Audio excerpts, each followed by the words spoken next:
Hello and welcome back. And yes, it's true. I'm having a baby. No, but seriously, we're having a baby.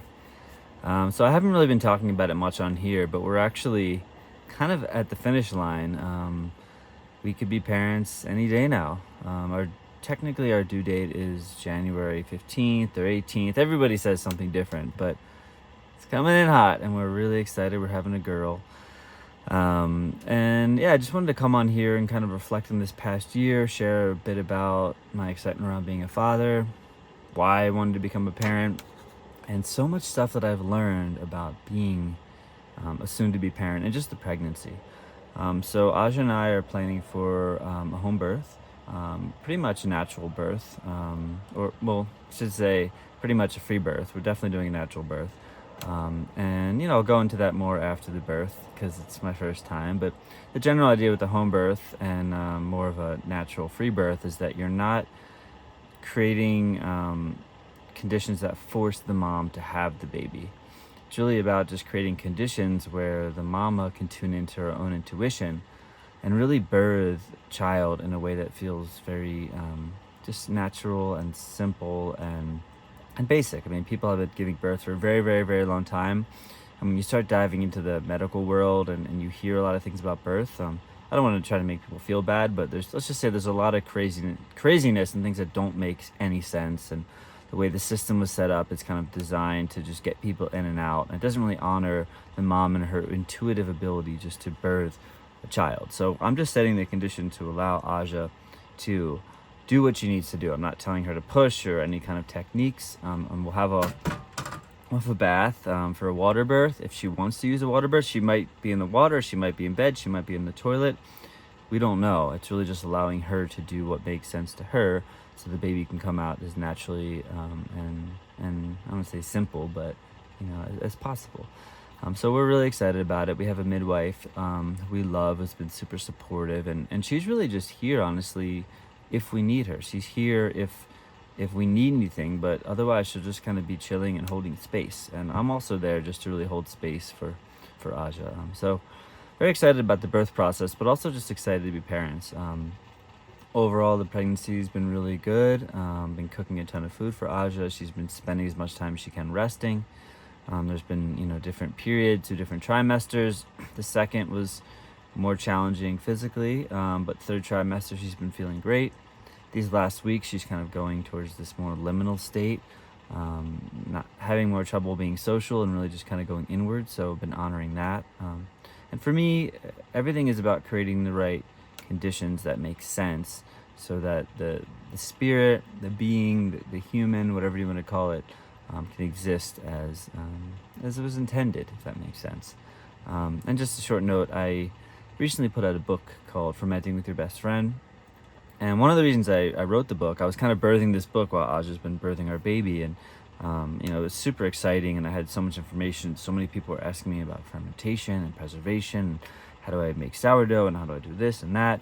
And I wanted to write a book that felt different. And the reason I bring it up is because, we're getting ready to have a baby. And if you want to support us in some way, check out the book. There's a link below. You can get it through me directly, digitally. You can also buy it on Amazon. It's actually on sale right now, the physical copy on Amazon.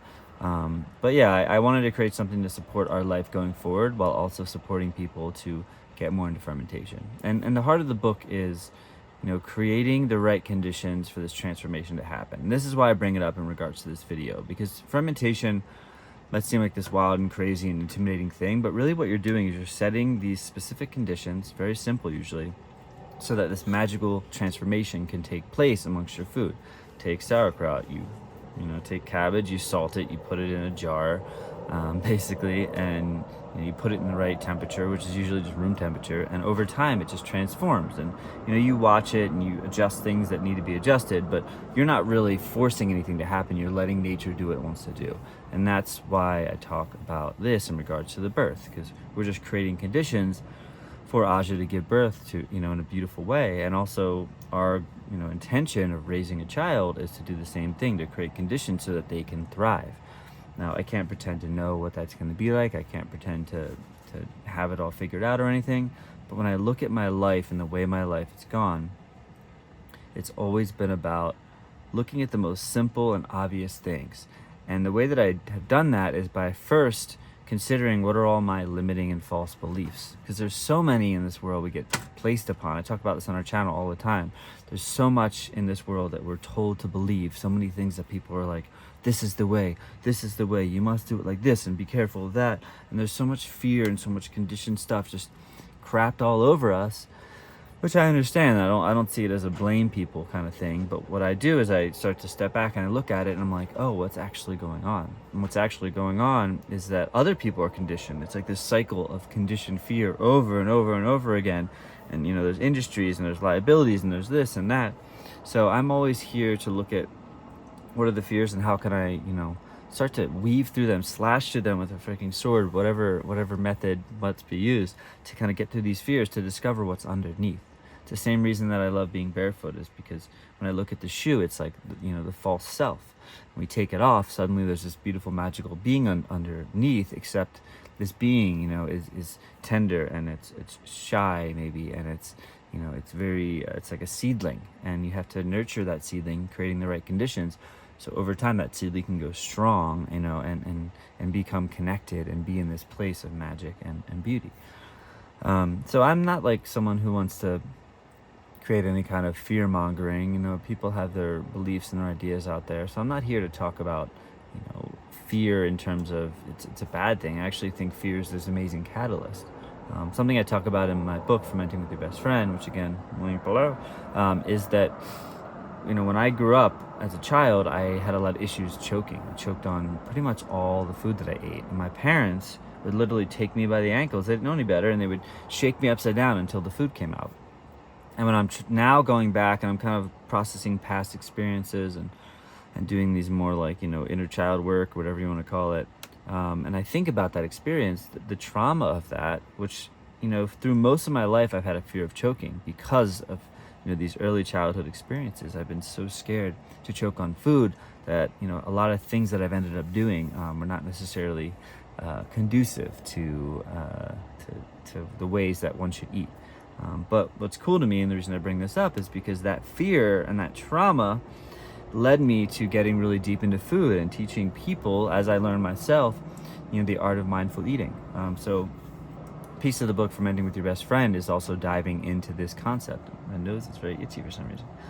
This concept of mindful eating. It's not just about fermenting because it's cool or even because of the health benefits. It's like the physical, spiritual benefits of being more connected to your food, not just, if you're growing it yourself or how you're preparing it, but how you're actually consuming the food and your relationship with it along the process. When I'm fermenting something, or curing meat or whatever, I'm there with every step of the process, noticing, checking, changing what needs to be checked. And then when I eat, I do what I can to get into this state of simplicity, to get into this state of presence, of awareness, of gratitude, so that when I consume the food, energetically, I'm taking the food in such a way that actually, my body is able to do what it needs to do. Because if we're eating and we're stressed out and we're, our fears and our anxieties are the thing that's consuming, energetically, you're taking in the energy and it's going to make you feel a certain way. And oftentimes, no matter what food you're eating, the way in which you're eating can actually affect you as much, if not more. And this is just my experience. I'm not saying this is right or that it has scientific backing or whatever. So it's kind of like, if you know, you know. So, we've got a new year coming up. And even though time and dates and stuff, they're illusionary, there's something cool about the cycles of nature. I care less about the dates of like, oh, this December 25th, it's Christmas. To me, it's more about what's happening in my specific area, the changes, the climate, what's changed within me, and what have all those changes and seasonalities allowed and opened up. So I like to do this thing every year where I just reflect and I write down all the things that have changed or the things that I've experienced in this current year that maybe the year before I hadn't done. And I was writing my list yesterday, and I was just kind of amazed, as I always am, of how much is created, how much is experienced. And, we all have our own unique journey. But to me, there's something about seeing how much can be done in a year that really puts things into perspective. This year, we went on tour with our, dear friend Jaima. We got pregnant, harvested our first deer. We started raising chickens, started raising rabbits, added new garden beds, got this amazing farmstead basically that we're moving into, 5 acres. created new friends. I wrote this book. Those are just some of the things. We did a lot of retreats. I had a lot of like one-on-one clients that I felt really connected to. Yeah, and I could go on and on about this list, but these were some of the bigger things. And the reason that I, again, bring it up is because, people think so much about, we need to live in the present. We need to live in the present. The present's all we have. And, yes, that's true to agree.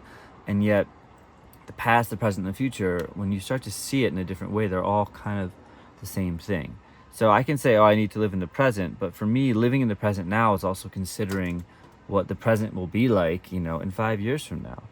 And I used to not be like that. I used to just be so in the moment, I wasn't able to see these greater pictures. And what I love is that I feel these pulls towards something. There's this universal intelligence coming through me. And I think it comes through all of us. It's just that if we have fears and things that we haven't worked on and we're kind of still asleep, we're being guided by something else that's almost the false way. And even though on a grander scale, it is all perfect and it's all great, when we're being guided by these false things, we think we might have free will, but something is actually convincing us to make these choices, and that something might not be in tune with what's actually really going on. So the reason I like to look at my fears and kind of clear them out is so that I can just live in this way of divine intelligence. And from that perspective, when I look at the world, everything starts to make perfect sense. All the books that I write are all about these same concepts, and I know they're not for everybody. They might seem a bit out there and extreme, but the people that get it. And if you don't get it, you're probably not even going to see this video. So if you're watching this video and you haven't turned it off yet, you probably understand what I'm talking about. I try to make it as accessible as possible, and I also recognize that there's only so many people that have woken up in such a way that they understand what I'm talking about. And this isn't about being better or higher or whatever. It has nothing to do with that. It's just like there are those of us that go through our life kind of asleep, and then one day something happens. For me, it was a terrible and deep depression where I had to question everything and my will to live. And one day I woke up and everything was so bleak and sad. But when that started to shift from this darkness and this sadness and this hopelessness, I saw right on the other side, even though it seemed far away, it was right there, is this opening where you're like, actually, that's kind of beautiful. I can be free. I'm not trying to be anybody. I'm not trying to pretend to act like some kind of character. And suddenly I just opened up and was like, what is this life? And that's led me to creating so many things. The reason I can write a book so fast, Fermenting with Your Best Friend, it's over 400 pages, and there's pictures, and there's 150 recipes. There's so much. The reason I was able to write it so quickly is because I don't have that fear block, or I don't have that judgment. When I sit down to write, I'm just being a direct channel of what wants to come out.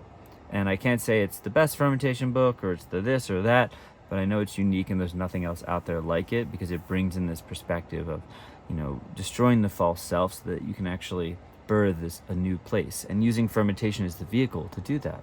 Again, when we set the right conditions, this transformation happens in fermentation, but it's the same with our life. When we start to look at our life in such a way and we start to clear out all the crap, well, suddenly this beautiful thing starts to birth through.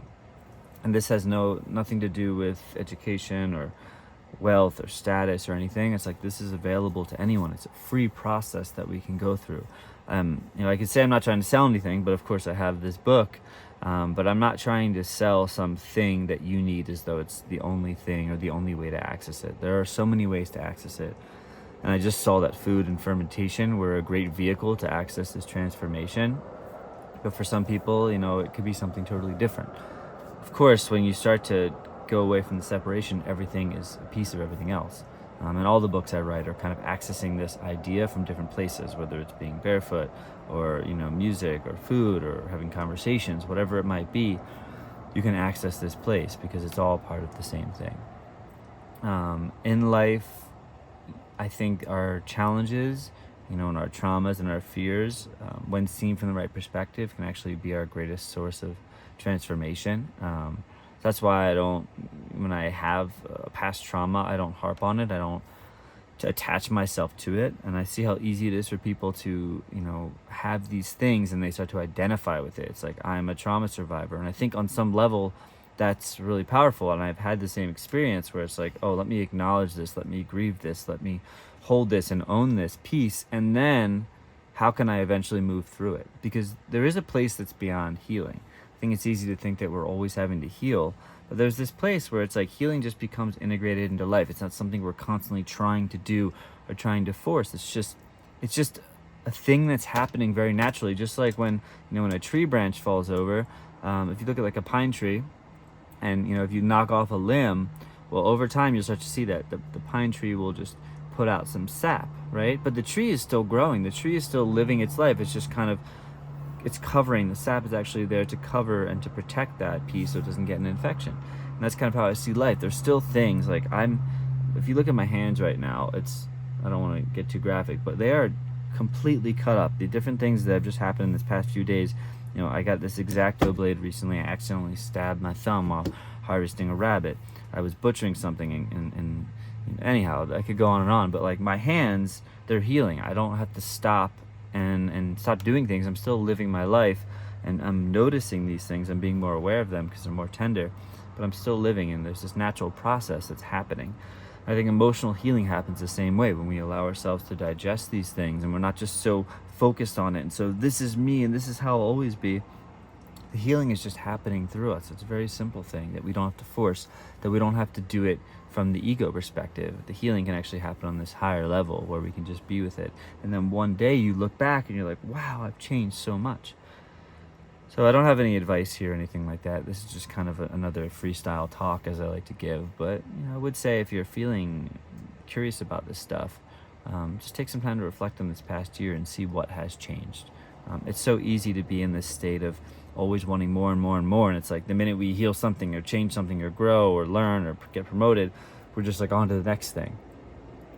That's why I like to look back and be like, oh, wow, let me just take a moment to pause and just be grateful. Like, I have everything I need. And I've been spending a lot of time in bed, just to go back and to kind of wrap up this video with this pregnancy, is I've been spending a lot of time in bed just feeling into our baby. And it's so cool to put my hands on Aja's belly and feel her kick. And I've been putting my mouth on her belly and humming and just like vibrating, sending good vibes to the baby. And so I spend a lot of time in bed just feeling into these different fears. And if I have any fears around being a parent, just let them come up, look at them, process them, and kind of let them go. And then I also just tune into this amazing internal presence of whatever you want to call it, the divine, creator of all, and just being grateful, not constantly asking for things and trying to manifest, but just being grateful for the abundance that I already have. Because of course I can think about what I don't have and what I want to call in, and that might be valuable, but it's also nice to be like, wow, I'm alive and I feel the healthiest and the clearest I've ever felt my entire life. And mind you, I'm gonna have a baby and I'll be just about 39 years old, which is quote unquote old. Even Aja's 35 and they call it a geriatric pregnancy, which is just crazy to me. But when you start learning more about the birthing world, women have babies considerably later than that. And so if you're a mama or mama to be or desiring that, and you're like, oh, I'm pushing 30 this or that, and I've heard stories about women having good births, even in their 50s. So don't believe all the stuff out there. Get clear on what's true to you, and recognize that even the things that have existed in the past, there are new things that are coming out, new discoveries and new ways of being that are blowing people's minds, blowing science's minds. So if you really tune in, something feels right to you, consider what that means versus the fears that have been placed upon us. And yeah, I hope this has been helpful, and I look forward to 2024. See you soon.